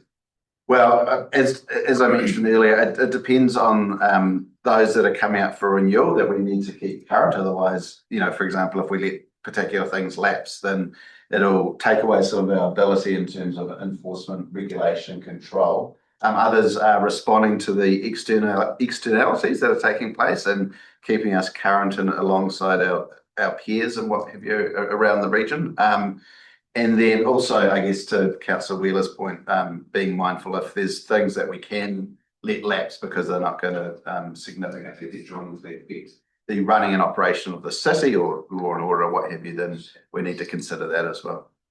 So what about like resource, and like specifically I'm thinking like Lagoima and time for like how we manage those sort of things? Lagoima's slightly separate from that. It is a separate team. I don't know, Kate, that's in Kate's area, Lagoima's. Lagoima's, we have to do them. Yeah. Direct cost is about 0.5 of an FTE. We've been struggling to keep up because we've had a lot of interest lately, and I've just pressed the message, so we've got a short-term contractor in at the moment just to catch us up. How much does that cost? Off the top of my head, I can't give you a figure, but it's not cheap. Right. So it's a bit of buying expertise fast. But that's a policy setting though that we can have, right? Like legally we have to respond. We have to respond. But how we do that or how we charge or how we recoup costs, that's up to us. Yeah, I mean there are to a degree. To a degree, yeah. Because you take it, what do you? Well, I'm just a part of it is when I'm seeing some of these emails and things coming in around Lagoima that it's just information that will be publicly released anyway. So we're kind of duplicating, or we're fast tracking. Yeah, well, we're almost just trying to circumvent policy or just creating churn and work when it's information that's going to be out there and available regardless, which is frustrating, right? So. It's frustrating, but I'm struggling. Frustrating. So I think Matt's question is, we're spending a reasonable amount of FTE on that, and now we're bringing in external resources, which is presumably tens of thousands of dollars to respond to increasingly long and complicated OAAs that the information may eventually come out. And I guess to Matt's point, we have to respond to the OAAs that come in, but the lever that we do have is, as I understand it, is whether or not we charge for those. Is that, and so Matt, I believe Matt's question is, what would be the program of work to look at the policy around charging of those, and whether or not we have that ability now. So is that a question, Matt? So doing two things. Articulated. Not tens of thousands of dollars, it's not even $5,000. Okay. We're on a quote for. We do have the ability to charge, and we do assess that with every Lagoima as to whether we're going to charge. That's part of our process. So at the moment we've got done two pieces of work because we have got so many Lagoimas, and that is we have a process, and that involves looking at every single one as to whether we're going to charge or should charge, whether it's a question, whether it can be answered. As you know, we've got a time limit, and the idea is to not head into the Ombudsman's office, which we can look at 7 times last year. So a little bit of detail, but I've split it into two pieces of work. One is to relook at our process within the settings we've got and to see whether we can streamline that more than what we've had, because the process is probably a little bit older given the new sort of world of the amount we're getting. If that makes sense, that we could manage it and we could be more fulsome in the world of less. But now we've got quite overwhelmed and need to probably look at what it is. Well, you've got people that seem like they're just generating AI generated questions and a whole list that they can swamp you with, which is kind of. And that's what's happening, but we're getting those type of questions coming in. I'm guessing, I can't say that for a fact. So in proactive, are we going to look at that again, or in terms of putting those up and just directing people there? Or? Yes, that's definitely on the agenda. We were doing that. Due to workload, we've stopped that for the time being because, as you're probably aware, the whole proactive release puts the onus back on us. So it's quite a lot of work. So we want to get to that. And so it's just revisiting the whole process to see what resources we need. I think there's two more aspects. Sorry, Danny, I'll come back to you. Two more aspects here. One is that other councils, for example, Kaikoura, have a published policy which makes it really clear to those asking questions when they'll be charged and what they'll be charged. So we need to get to that point at some stage. And the second thing is that although we've been talking about direct costs, those are really the minor part of the cost of dealing with these, because every one of those requests inevitably goes to multiple others within the organisation who have to compile the information, which is then usually sent out to the requester. And there is a significant cost to that. Some of them come to me. Just about every council officer in this room will have at some point dealt with more than one of these this year already. And that's a big cost to the organisation in terms of productivity and lost time. Just on that point, would you say it's fair to say that senior leaders are spending, between hours per week on responding to these sorts of things, when you're the brains trust of the organisation that's giving us the strategic direction? We need you focused on other things. I guess, could you quantify how much time it's taking in terms of not the scripted, a half FTE plus some resource, but the broader taking us away from the work that we need to do? Look, we could try and pull that together. It's not evenly spread because it depends upon what the question of the time is. For example, we're getting an awful lot at the moment around local water done well. It's unfair to tie you into specific times for each of your hours, but I'm taking that it has taken time, and that's a lot of money that we're spending on this. So in terms of policy, sorry, is that a council policy or is that an operational one that would be, if we were to look at that, for how does it deal with? Look, I'm not sure. The Kaikoura one is definitely available on the website. I think it may be an operational policy, but obviously, if we were to develop something similar, we would expect you as council, as elected members, to be aware of what we're doing and what the implications be. So even though it could be an operational policy, I think it's something that you need to understand why we're doing it and what the consequences of it could be. Sorry, I'll go and then because I'm just on that same point. My hope, and maybe it's naive, but my hope is that with opening up workshops to public and with being more transparent and more proactive about releasing things. For example, we had a group interested in the submission on the local government reorganisation proposal by government, and we said we'll send it to you as soon as it's ready. The day that the draft was finalised, we sent it out. So what I'm hoping is that the more proactive we are, which we are trying very hard to be, we'll get less OAAs as time goes on, because we are trying our hardest. There is a point at which we can't release stuff until it is in a final version, just for practicality's sake, but we are as quickly as we can getting stuff out. So I also hope there's kind of a, instead of it ramping up, because I can see the concern, especially around AI requests, because they are more complicated sometimes and longer. We're getting ones with 10, 12 questions, and there's a trajectory there, which is worrying in terms of timelines and reasons.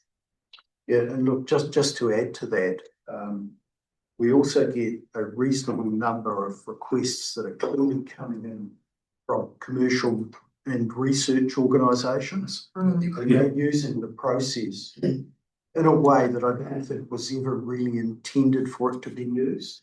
I mean, for example, research for them. yeah, like the Taxpayers Union, for example, as a lobby group, regularly send in a massive request for information across a broad range of things that council's doing. Most of it is already published in things like annual reports, but they can't be bothered going through and filtering those. Instead, they ask us their questions, which they then put into tabular form and publish. But we're getting, companies that are on selling information as well, repackaging it, on selling it. And I have a bit of a problem with that, but unfortunately, the law is the law at the moment, and we're having to it's creating a lot of churn. They'll be the ones you charge for. Yeah, 100%. There's no worries. Well, it depends on what your policy says and what point you can charge and kick in. Well, can I ask then, is this something, in terms of resourcing this policy, is this something that we can do as a direction of something that we want to council to look into? Is that fair, councillors? Yeah, have a look at it, definitely. Can you replicate exactly what Kite is doing? Was that too hard? We haven't married. Look, it's a good start point. Ours may not look exactly like theirs. One of the things I noted in theirs was that by legislation there is a fixed fee, but the way it's worded in legislation, it doesn't quantify whether it's an hourly fee or otherwise. So they've decided to make it a half-hourly fee. So there's some sort of thinking to be done, but we can get there. The only thing is I wouldn't, we have to, I guess there's a fine line, isn't there, between, allowing the public to do what their right is.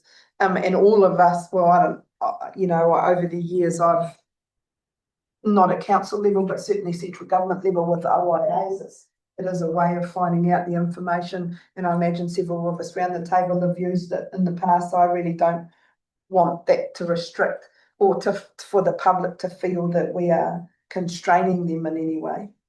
That there's a reasonableness. Yeah. So it would be good to have a policy that differentiates between genuine members of the public and whether it's just an AI search or. Look, we are bound by legislation, so a policy can be passed. So it would have to be one rule for all. Is that what you mean?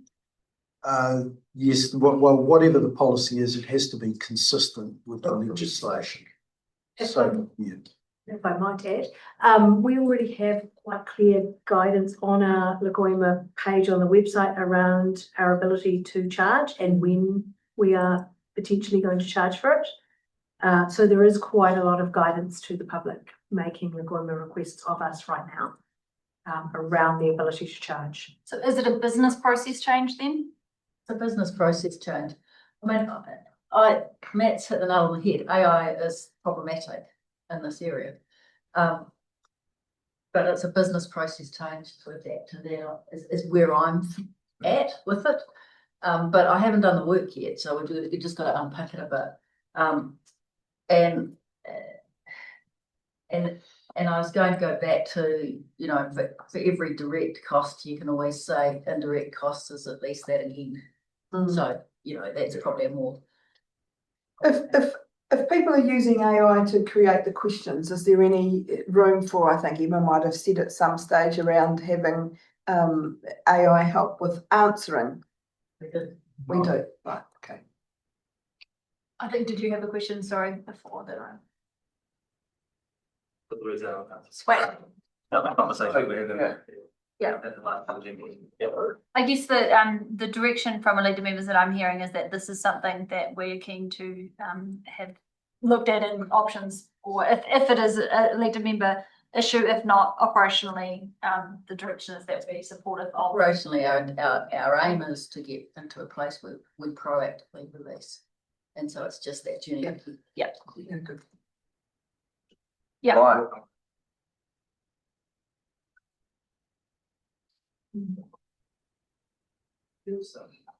Okay, so I'm just mindful we've got 29 minutes left of this session. So what I'm going to do next is I'll bring this over to you, Suze. I'll bring the magic controller over to Suze and Tim. Not that presentation. To go into a bit more detail about the integrated transport strategy. Just before that, I realised we've gone through a lot of material this morning, but just as a reminder, so earlier on when we were talking about fees and charges feedback, we did get some really good feedback from Mayor Zay that was supported by you all, which was great. If there was anything else around that, please feel free to fire it through to me and we can incorporate that as we then come back to you at the next workshop. But just as a gentle reminder, remember Kate and her team have done really amazing work to keep the rates at that level of year 3 of the LTP.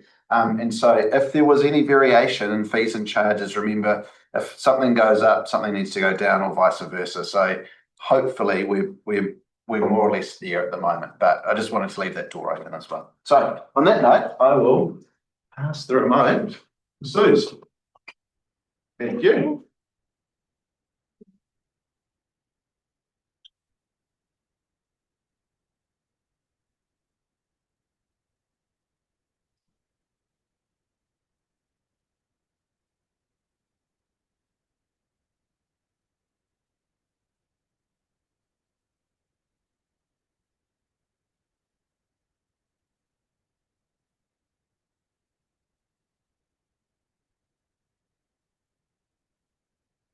So what is our transport strategy? Essentially, it sets out how we're going to develop our transport system over the next 30 years to best serve Upper Hutt and its communities. The why now question, I think we probably touched on earlier, but we currently don't have a transport strategy and we're facing some big challenges. Our populations continue to expand, and so we need to build a network that's fit for purpose and that supports the priorities in our long-term plan. The next slide just talks about where it kind of sits within that funding process, and that again goes back to the why now situation. So the way it works is that government policy on land transport sets out what central government's priorities are for investment in transport. That feeds down into the National Land Transport Programme, which is basically where the money sits. And then we have to bid for funding through that process. And so to bid for that funding, we need to have projects in our long-term plan, but we also need to have our major projects in the regional transport plan as well. So the reason that we're doing the transport strategy now is to kind of feed into the reviews. So they're starting at the next RLTP and long-term planner 2027 onwards. And so we also want to use this, as we said earlier, for advocacy for other funding sources like Crown infrastructure funds and other central funds. Just in terms of the purpose of the strategy, we want to provide clear direction for our long-term plan process and guide our investment and support growth, and then to identify what our transport priorities are. As we talked about earlier, we engaged with the public previously, and so what we did last time is went out with a very high level set of vision, challenges, outcomes and focus areas. And so we're taking the feedback that we learned from that process to shape where the draft strategy is going next. So the report that comes to council, there's an engagement report that sits within that says these are the key themes that are coming out, or that came out from that engagement that we did last time round. And this is how they're going to support where our transport strategy is going in the future. So some of the, whilst the feedback was largely positive and we've got high level engagement and positive reaction to what we were saying in terms of those high level issues, they wanted to see alignment across other council strategies, which goes back to what we were talking about earlier. They thought the vision was very wordy and wanted to be a bit more snappy. They're concerned that it deals with competing objectives, also concerns about safety, climate change, and a lack of rural focus that was in the original focus areas that we put out. So we've sought to sort of take that and transfer that into where we're going next with the strategy. Just in terms of the issues, we've also got a changing urban and rural context. And as we talked about earlier, we've got a significant amount of legislative change either sort of already happening or currently going through the process in both the planning and the infrastructure world. So, but alongside that, we've got significant growth, we've got changing demographics, strain. We know that our network is pretty stressed, and we've got a lack of capacity and limited connections, which is leading to travel time variability. And we know that we've got resilience issues, we've got impacts from natural hazards, as we saw yesterday, environmental issues and climate change, safety and security, and funding and advocacy. Excuse me, do you mind if I just ask, when you talk about, like natural disasters and any sort of emergency where like trains and buses are not running, and so then active transport would obviously take that space. So how does that tie in terms of funding? So if you're funding for an integrated transport strategy, but is there a way to include resilience for emergencies into that as well and find additional funding through that aspect? Yeah, so we are I'll be coming on to that later. So that's one of our sort of strategic responses is around that risk and resilience space. So as part of an internal project group, I'm working with the emergency management principal advisor to make sure that this is kind of fit for purpose and we can use this as an advocacy for various avenues. So very much that EM space was on my mind, and so she's sitting on that group in terms of creating the draft strategy that will go out. I've talked about why now, so I'll just skip over that in the interest of time. In terms of engagement, the idea is that when we've drafted the strategy up, that we'll come back to council for approval to consult, and we'll go through a consultative procedure that is compliant with the Local Government Act. We don't need to with this strategy because it's not a requirement under legislation, but in the interest of, I think, reasonableness and fairness, it's an appropriate guide to follow in terms of that consultation exercise. Resource implications are low. This work has been completed internally, and a lot of it's already drafted. It's just a case of sort of tidying that up, ready for it to come to you for approval. And if you like, I can just give you a link to the previous consultation exercise that we did, so that you can have a look at what we went out with last time. So this, in terms of our current situation, part of the development of the strategy is to look at what our situation is at the moment and what evidence supports that.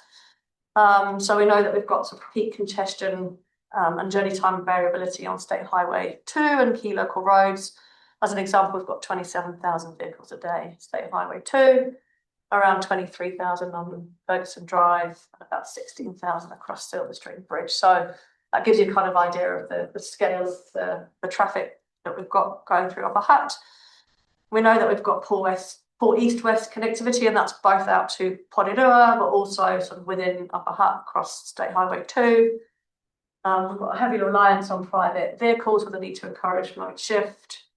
And we've got limited transport choices in that we've got, in some areas, poor level of public transport and gaps in our walking, cycling. We don't want a network. Really?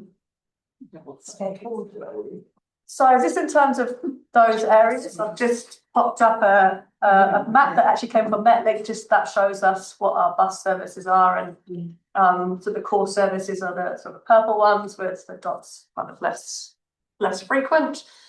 Accessibility to public transport is also an issue, so that's just kind of getting to and from the public transport stops.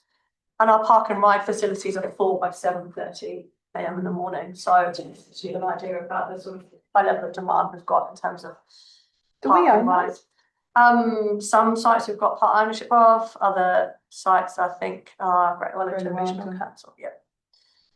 Obviously our bus routes are slow compared to a private vehicle in some respects and centred on the centre. So we don't necessarily have bus routes running between residential areas or between residential areas and business areas that sit outside of our And they don't always match the city train centre. time. And they don't, yeah. So there's an integration issue from there.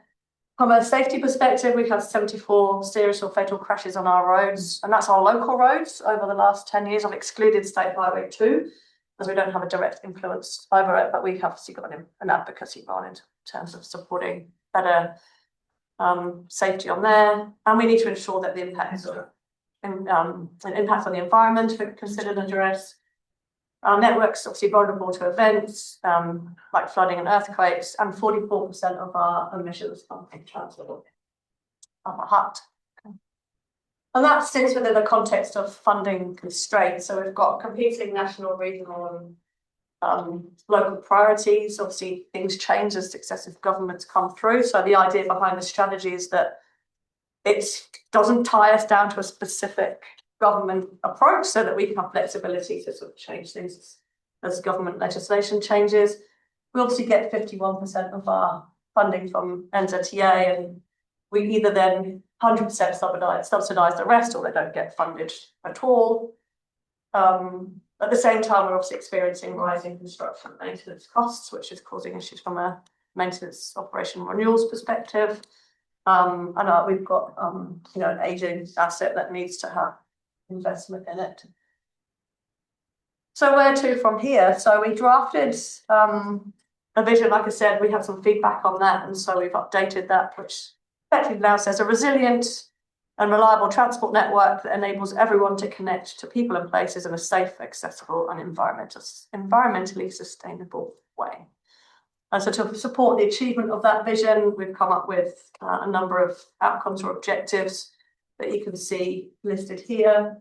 These are largely unchanged. They've just had some minor tweaks to address the exactly from what public saw last time round, but it's about ensuring that we've got city, good access, issues around, addressing issues around this resilience, addressing greenhouse gas emissions, and healthy and safe communities, but largely making sure that our existing networks fit for purpose, as well as what we need to look like for the future. And then to support that, we've developed some strategic responses. So we've got preparing for growth and aligning land use and transport. So that's essentially planning growth and infrastructure together, looking at things like identity through near the public transport interchanges. So what planning policy settings do we need to support that? What infrastructure actions we need to take and how we're going to fund that. This probably number 2 comes to your point, Councillor Ultra, around sort of investing in that cycle walking network and making sure that we close those gaps and have a connected network that maybe I call advocacy in that public transport space. So advocating for better bus services and rail services, particularly to the north of Upper Hutt. And how would that work with funding? Does it increase the additional funding? So NZTA funding, and as well as some sort of resilience type fund? Yeah, so this certainly supports our case, and I think as Mayor Zay was saying earlier, there's sort of these pots that sometimes come our way, and having this in our back pocket just makes that case for getting those sort of ad hoc pots, funding from those ad hoc pots better. And we're certainly looking out to beyond what's in the 51% share from NZT and our share, and looking at, like I said, crown infrastructure funding. What happens in that development levy space as that legislative change goes through, and what other sort of levers we might be able to pull from a funding perspective. But in terms of public transport, that's largely led by Greater Wellington Regional Council, but we can support them in asking for funding through this process. how much of a role are we going to take over from that? When regional council go out of that or finish up? Yeah, look, I mean, I don't know. I think I don't know what that's going to look like, but I will. Obviously there's so much in the air as to whether or not the first phase of the government's proposal for local government reorganisation, which is the creation of the CTBs, so the combined territorial authority boards. So as in that would be the mayors taking over the role of the existing regional councillors. As a group, the mayors around the region have all supported the approach not to take that first step into the mayors taking over that role before producing some sort of group of options for reorganisation. So I don't envisage, because we are unanimous around that, I don't envisage that would happen in the short term unless it's severely twisted to push it. But you know, we are all aligned on that point. Yeah. But otherwise, technically, we would be making, as a mayoral group, we would be making the decisions that the Transport Committee would be making. That's what was my understanding at this point. Question. So back in 2022-23, started the integrated transport strategy, was like $500,000 on it. And with a changing environment happening, are things still relevant today? That's kind of the purpose for doing what I'm doing now, I think, is to make sure that there's some longevity and flexibility in this process, which is why we haven't locked it down to a particular, you know, this government policy says this, and therefore our transport strategy responds by doing this. It's about putting those high level principles in place. That means that even if the legislative environment changes, that we can still use this as a document to say, actually, these are Upper Hutt's priorities, and they support your priorities in this way. So ideally, what I don't want to do is to sort of really pin it down to specific sort of cycling walking projects as an example, but just say, look, we've got an issue, we've got gaps in our network, some of our gaps are here, and so this is what we want to do when it comes for asking for funding through different legislative frameworks. So ideally it'll be flexible. You'll be spending a lot of time and effort in this area. In terms of, well, I know $500,000 we still don't finish it, so. I think the question is, as I understand it, is this program had been funded up until this point. Have we? Is the question, have we used all of that funding that was allocated, or is the question? Is that the question? Yeah, and how much more have we still got to? Yeah, sorry, just in terms of progressing forward. This is me effectively. This is what I will be working on. So what you see is what you're going to get. There will be my understanding. Correct me if I'm wrong, Tim. There will be no external. There's no external parties. I'm not aware of any funding that got allocated. Yeah. But external support for this. This is just staff. Yeah.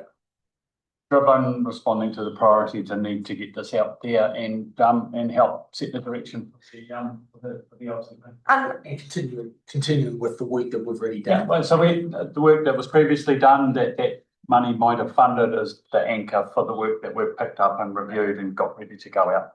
And from memory, some of that funding was spent, like, and again, I'm not 100% sure about this on sort of traffic modelling that supports and sort of identifying what our issue, our pain points might be in the network in the future, given the level and the areas of growth that we might be seeing coming forward. So, I don't want to speak in that space. I don't know enough about that funding arrangement, but yeah, it's me, so there will be no further funding spent. Can I just jump into a point that you had made just before that?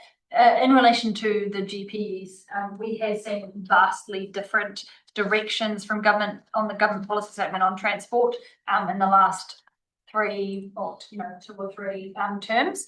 I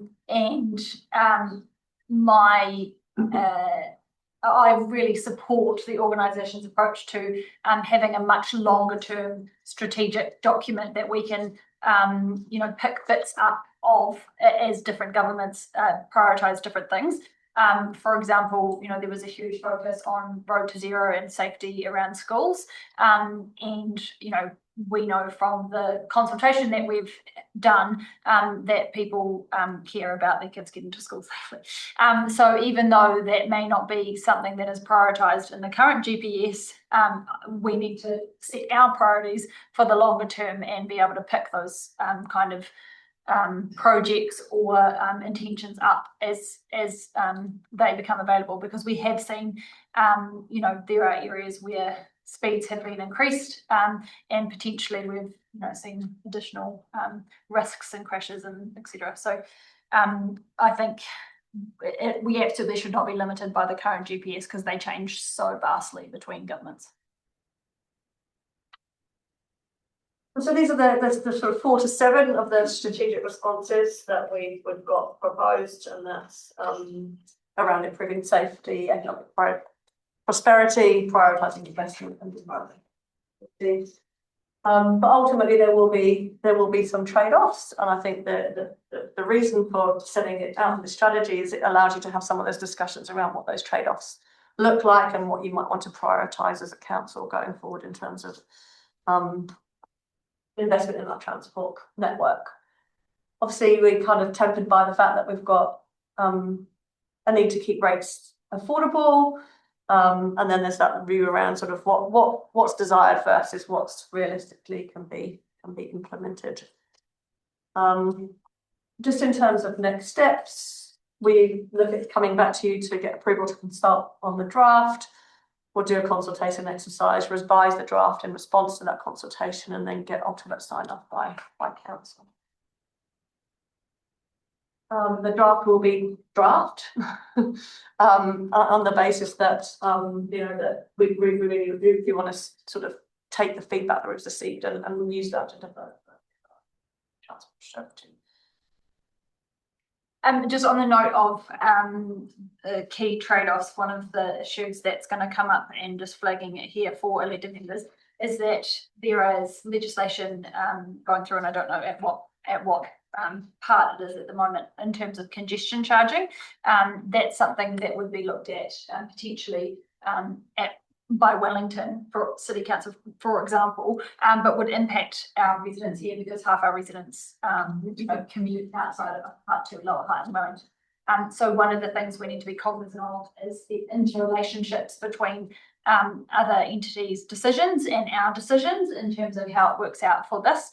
And it goes to Bill's question around the public transport and who makes those decisions. Again, how do they interrelate with the decisions being made about things like pricing? So there's a whole lot of change in the transport system, not just on the priorities, but on the who pays what.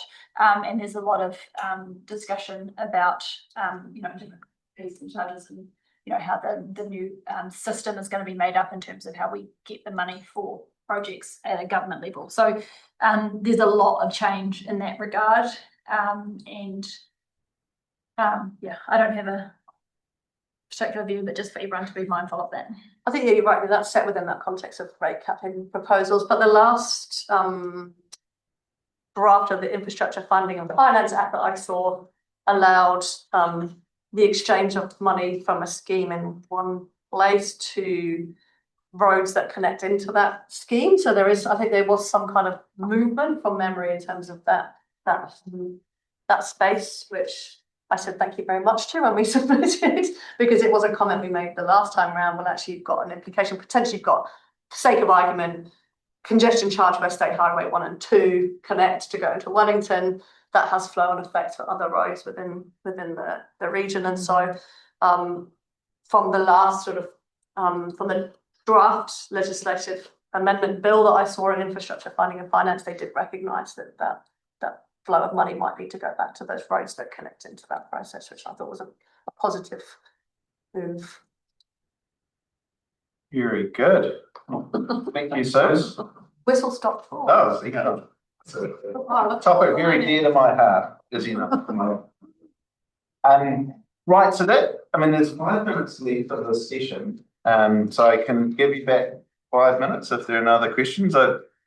As you'll be aware, we have scheduled regular workshops through this year. So the next workshop is taking place next week, this time next week. And if you like, I can give you a sneak preview as to what we're going to be discussing next week. There'll be waste minimisation, Pinehaven Stream, and Tiakiwai are going to come in for a bit of a korero as well.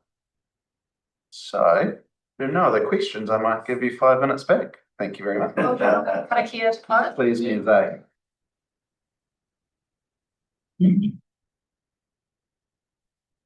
Kia tau te rangamari, kia wātia te ara, he kina ake te tapu o tēnei hui. Whakairi ake ki runga, tihei, no riona. Thank you.